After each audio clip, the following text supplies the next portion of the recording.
here's my wife. And she's better looking than yours.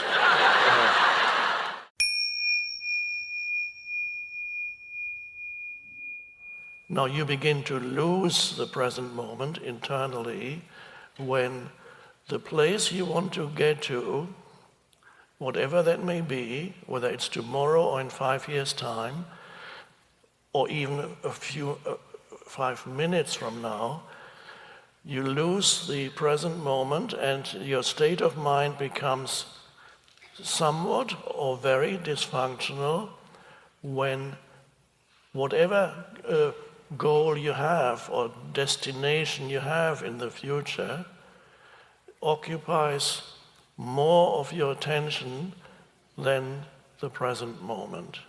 So the place you want to get to or achieve, one day when I'll become a great this or that, perhaps you have a great idea of, maybe let's say you want to become a rock star. I want to be a rock star. Okay, well hopefully you enjoy music and have not just a mental image of who you want to be as somebody important, but you don't enjoy the several years that you need to get there. If you don't enjoy the journey, which is always now, the step you're taking at this moment, if there's a lack of enjoyment, then you have lost the present moment, and the place you want to get to has assumed an importance that is becomes dysfunctional. So this is already mentioned in ancient scriptures as a teaching. For example, in the ancient Bhagavad Gita, the wonderful, if you haven't read it yet, wonderful ancient Indian scripture, it talks of not being too attached to what it calls the fruit of your action, which is the outcome, which is you project yourself, one day I'm going to be happy. That's the fruit. One day when people realize that I'm a fantastic human being, and I get all the recognition from people, then I'll be fine. When I have those possessions that I need, I won't be happy until I have a private jet. Doesn't have to be big, just a little one. I won't be happy until then I feel I'm fully myself. I cannot be fully myself unless I have a car that's better than most people's cars. And so you strive towards that, and in the meantime, you're not happy because you're striving towards a place that promises some form of fulfillment, whether you call it happiness or having arrived, or this weird expression in the English language, making it. Making what? I want to make it. And then you have weird ideas in your mind. An enormous amount of fear arises because you have certain thoughts, especially at 3 o'clock in the morning. You wake up and the mind starts up and a weird word comes. I don't want to be a loser. A loser. Oh my God. And fear is, maybe I will be a loser. Maybe I'm not going to get this car. And maybe I'm not going to become the greatest this or that. Or maybe I'm not going to find the person who's going to make me happy.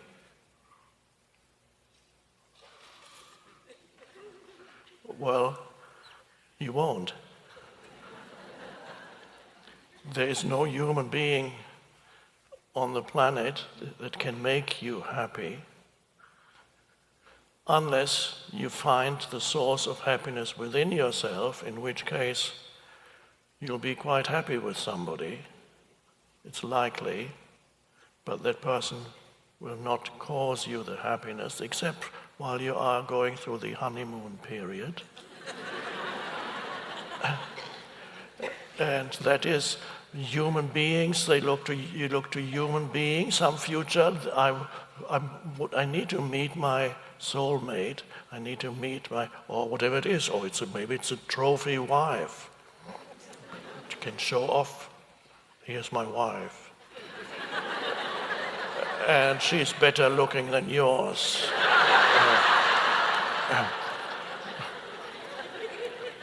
Because she wouldn't be with a loser, would she?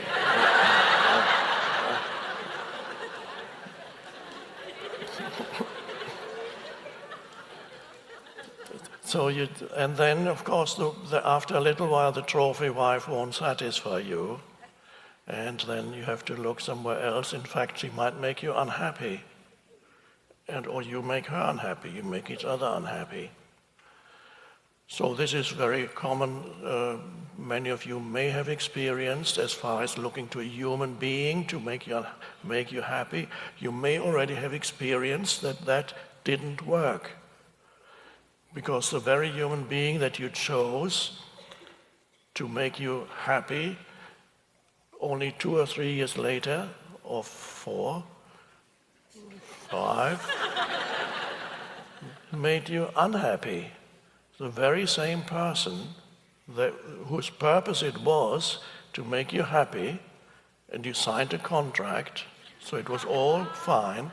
The contract was signed, and then something happened that wasn't supposed to happen. The person who's supposed to make you happy suddenly starts making you unhappy. And you may not realize that you are making him or her unhappy too. Self-knowledge is more difficult than knowing somebody else. So always looking to some future moment, and then you realize on a practical level, future works. But on a deeper level, finding a true satisfaction in life, you have to look somewhere else. All these things are good. Achieving things is good. Even relationships are, of course, if they're conscious, then all the better. I'm not saying stop looking for somebody to marry, that's fine, but don't look for somebody to make you happy. They're always... I don't look at these things anymore, but in the past when people put ads, I sometimes enjoyed reading ads, and when they had newspaper ads for finding relationships or marriage ads, and it was always amusing what people were looking for. Nowadays, of course, it's all on your phone. It's called Tinder. And the hand movement associated with it, apparently, I've never actually looked at Tinder, but I know that the hand movement associated with it goes like this. And each wife represents a human being. Well, that's weird, very weird. So when I enjoyed reading the newspaper ads, and sometimes it said, looking for woman or man to make me happy. Oh dear, I thought.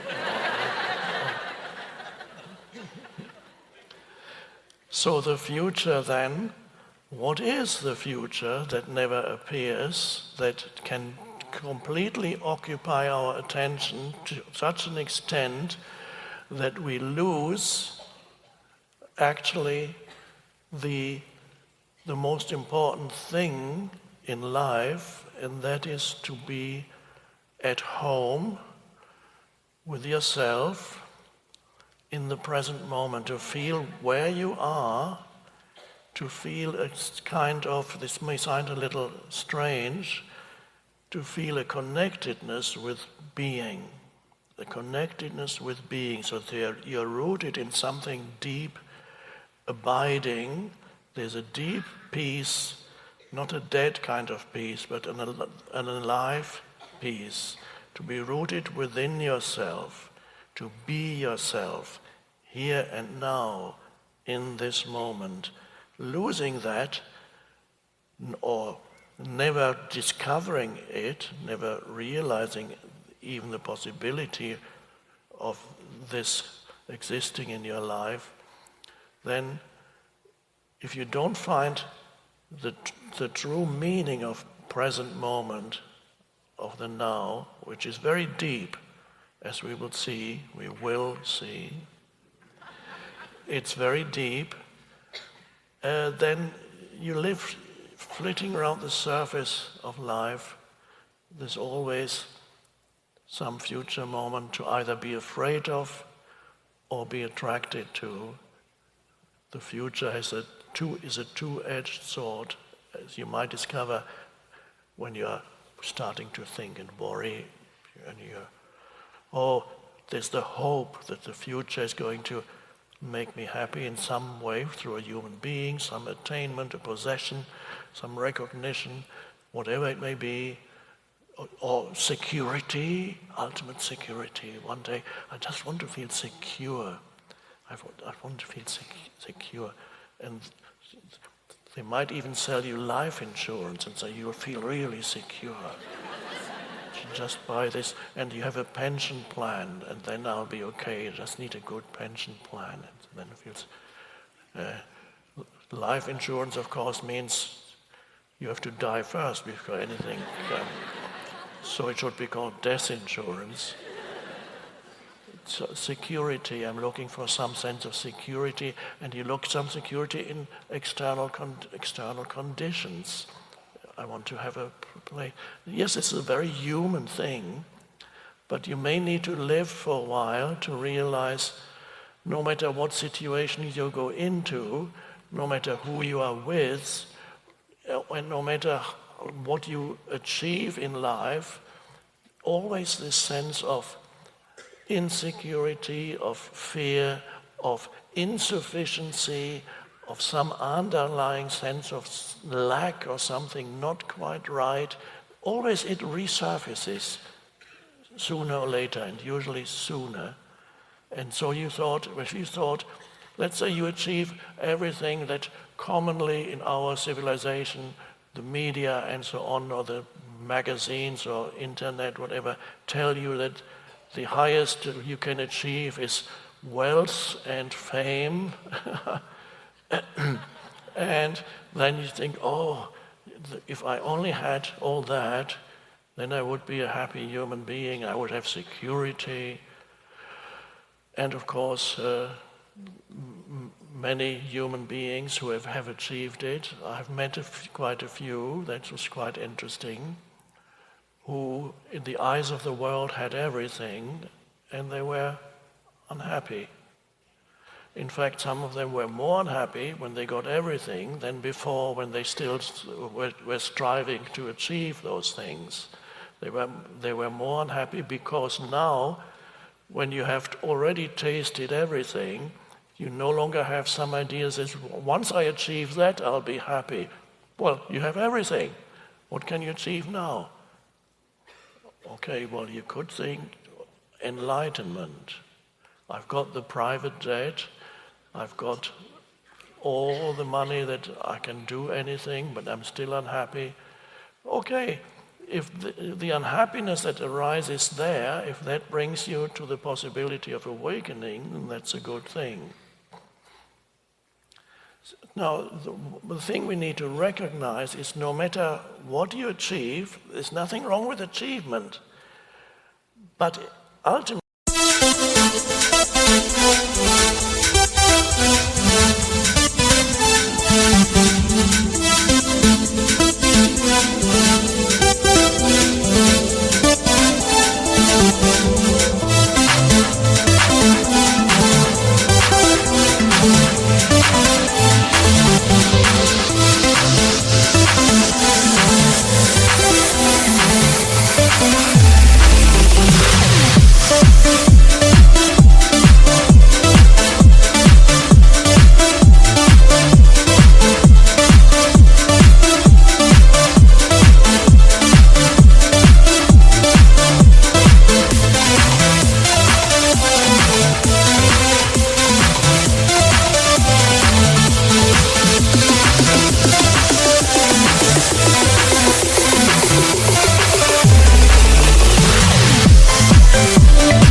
that is not which is going to give you this sense of self that you are looking for, that sense of being rooted, that sense of security.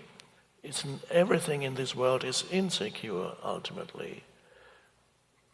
no matter how secure your job may be, whatever, there's the radical insecurity and uncertainty. Nobody knows what the next moment will bring because it can only appear as this moment. What is the future then that everybody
looks to, it's always associated with a thinking, it's a thought. On a deeper level, future is a thought in your head, and you only experience it ever as a thought in your head. That's the only reality future has. Isn't that interesting? It has no actual, immediate existential reality, except as a thought that you're thinking about some future moment. But even while you're thinking that thought, it's still the present moment, and you don't even know it. Because nothing can happen that's not in the present moment. And then there's the past. When you think about the past, again, where is the past? It's in your head. It's a thought in your head, or a sequence of thought in your head. So future and past are associated, intrinsically linked with the activity of thinking.